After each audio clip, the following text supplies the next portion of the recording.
This is Woo. Welcome to the show, The Basketball Diary, where we bring you Coach Kevin Boyle from the #1 high school team in America. How are you, Coach? Excellent. Thanks for having me. I appreciate it. You won back-to-back-to-back. How does it feel? Well, obviously we're excited, happy for the kids, proud of the kids, and hopefully we can start working together on a fourth one. Wow. Were you ever surprised by winning 3 in a row?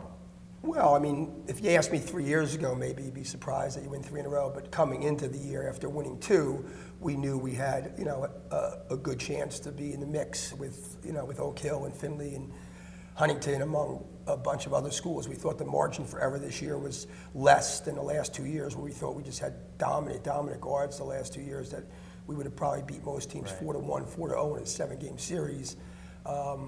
This year, I thought it was much closer, and obviously it was, but we were able to pull it out and figure it out.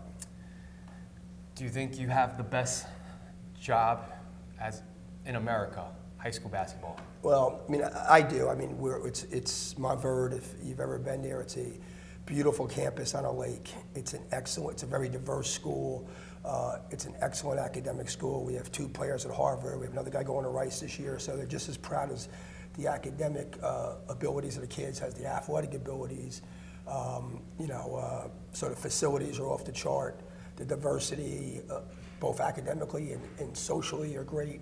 So it's a great place to go to school, and it's in a beautiful place, Florida. So if you're a boarder, your weekend trips might be Universal or Disney or SeaWorld, or a beach. So it's probably the best boarding school in the country to have weekend trips. Ray Miller, your assistant coach. How much of contribution does he have involved for the success of Montverde over the years? Oh, Ray was with me at St. Pat's. He's been with me at Montverde. He's one of the premier assistants. He's does an excellent job in practice. But more than anything, Ray is a great people person. He's liked by just about everybody, and he does a great job of communicating with the parents, of making sure that they understand the responsibility of the kids, and yet he's very firm that how important it is from the academic side to the social side if you want to be a part of Montverde. So, there's a lot of people, like I said, that reach out, that have an interest in being here, and, he's basically deals with most of the college recruiting for us. And, I get involved very late with that. He handles most of that. So he does a great job with the college recruiting of our players. And, fielding, like I said, 10, 12 emails a week from people that want to be part of Montverde.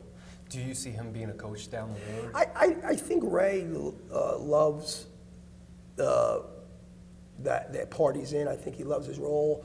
I mean, could he be? Yes. I don't know if that's a desire of his or, we've just been a really good team. And I think, he doesn't have a big ego at all. He's a very humble person. So I think he could be, but I don't think it's something that's really clear. Do you miss the battles with the Hurleys? St. Benedict, St. Anthony. I always like competitive games, and when I was at St. Pat's and now at Montverde, we always try to play the best teams we can. I think my son Brendan, I don't know if it's completely accurate, I think he said we were something like 47-6 in the last 3 years against top 25 teams. Wow. So we've played by far the best schedule in the country every year. We try to play the best schedule, and if St. Benedict's or St. Anthony's were part of that best schedule and they were there, then we definitely want to play them. If they happen not to be for a particular year, then then we'd rather play whoever is our best competition, the best challenge. Which national program do you admire the most? That gives you the best competition? Well, I mean, there's a bunch of great programs. Obviously, Oak Hill's had a rich tradition for years and years. To be able to, we've been fortunate to play them the last 2 championships in the first round 3 years ago. So 3 years in a row, it's a very difficult accomplishment to be able to beat them 3 consecutive years in a Dix tournament. And Steve is a good friend. He does a great job. Findlay's been a really strong program. They've had different coaches, but they've been strong, and they've got us a couple times in tight games. Those are those have probably been the 2 that stand out the most in recent times since I've been at Montverde. Obviously when I was at St. Pat's, the Jersey teams were also great rivalries, and it was, a little different. But, so I would say probably Findlay and Oak Hill right now.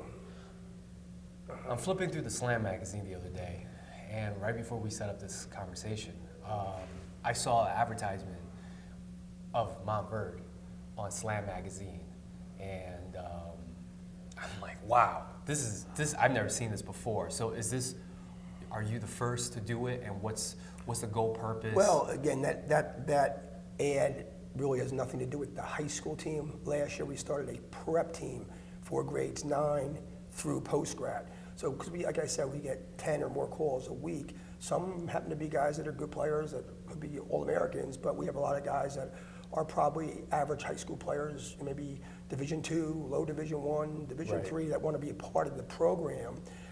So we decided to start a prep program where we could have multiple teams that could give those kids an opportunity, hopefully, to fulfill their dream, to help them if it's, on the academic side, social side, if it's a Division III player, Division II, NIA, give kids an opportunity there. There's certain, schools that excel in different things. It could be music, it could be arts, it could be baseball. And then there's some schools that kids are out in America that maybe, the athletic component, the basketball component for a kid, isn't great. So the parents are looking to say, well, my kid's a great student, but where could I send him? But he's not good enough maybe to play in the high school team, but can he still play in that program? So we created a model where we could do that in soccer and basketball. And, first year was very successful. We had 38 kids. Next year we'll probably have about 60 kids in the prep program. And we might cap it at 60, but I think we'll fill that fairly easy. In the next 5-year frame period, you've been working about there around that time already. Going forward, from now to 2020, where do you see Montverde being? What's the goal? Where do you want to see the program becoming? Well, the headmaster, Dr. Casey Kesselman, he has incredible vision. He helped direct the basketball prep and the soccer academy. The soccer academy has about 120 kids in it. And he was able to, first he wanted to build a strong academic institution, then he wanted to add a sports component. We have a fine arts academy. So there's different academies on school outside of athletics. We're building a new academic building now. If he's not building, there's always something being built at our school. I'm sure it will grow in some ways and it will improve.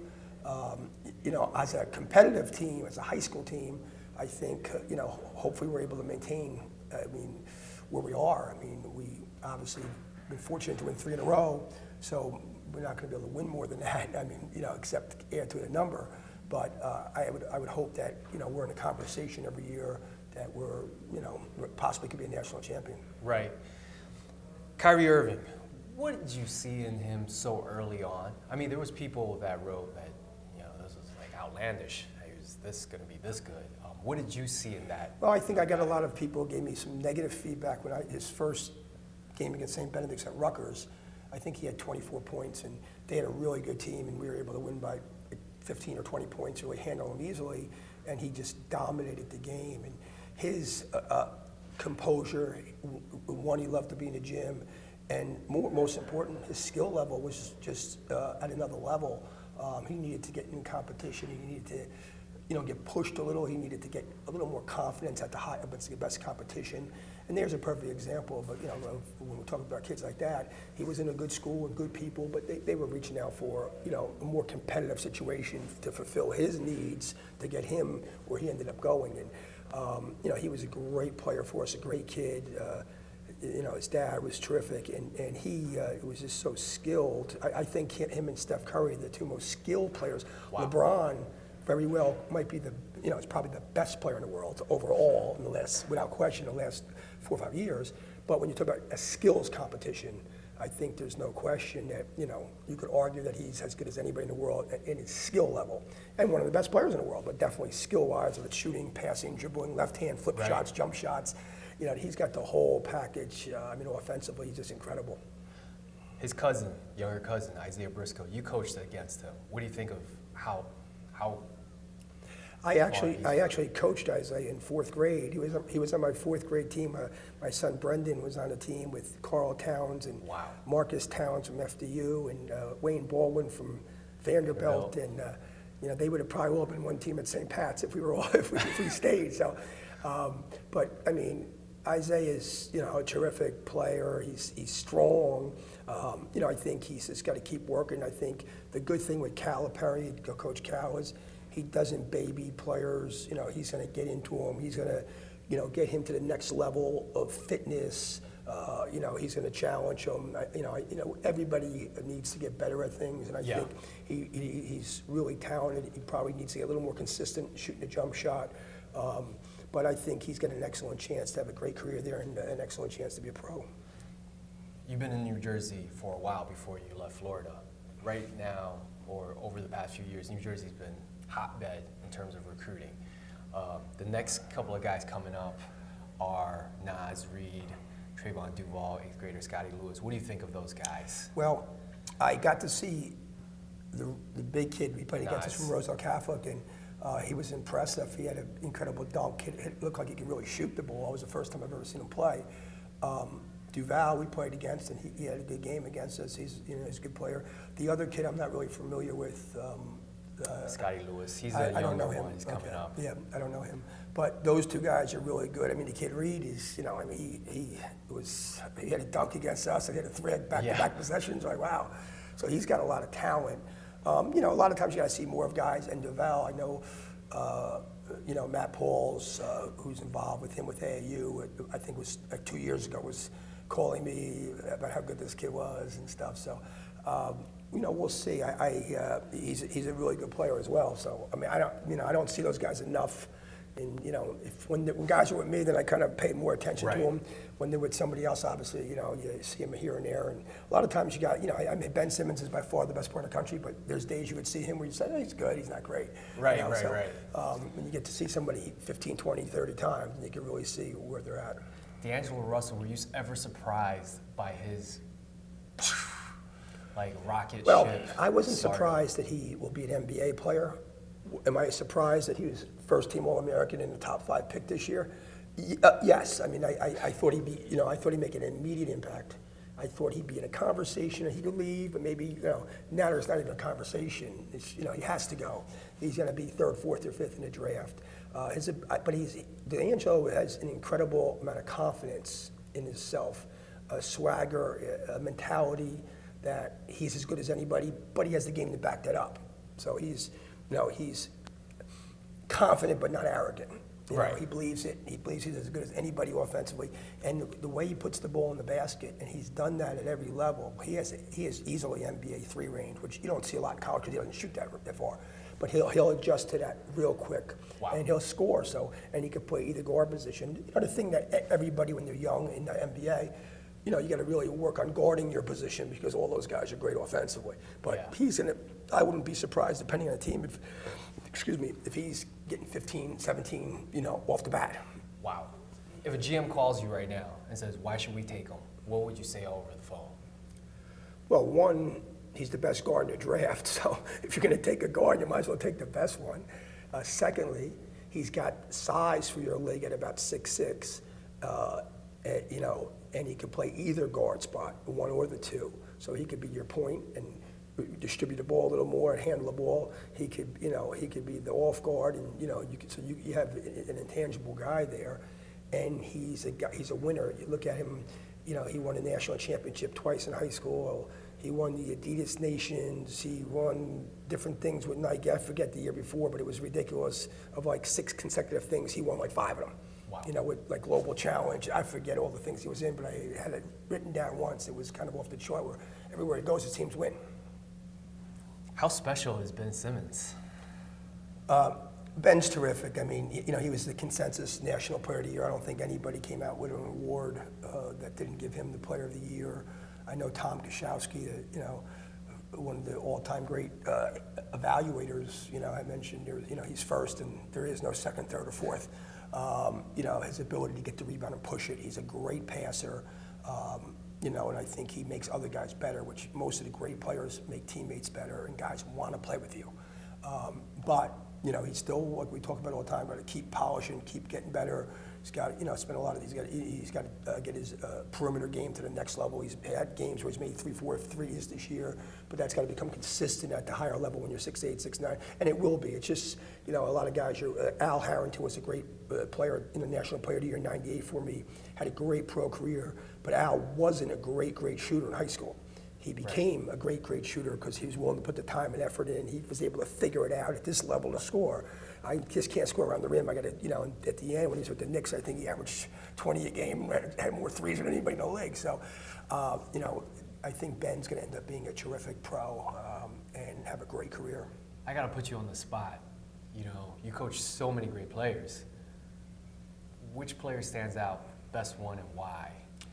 And that's hard to say. I mean, they're, obviously, so far, the one that's hit the highest note has been Kyrie, based on, I guess being, I think it was the MVP of the World Games or the Olympics or whatever it was last time. So, I mean, he's hit the highest note. And like I said, he's probably the most skilled player in a competition of skills in the world, or in that conversation. Then you look at Al Harrington and you say, geez, he probably averaged, I don't know how many points he had, but Al might have had 15,000 points in the NBA. He had a long career.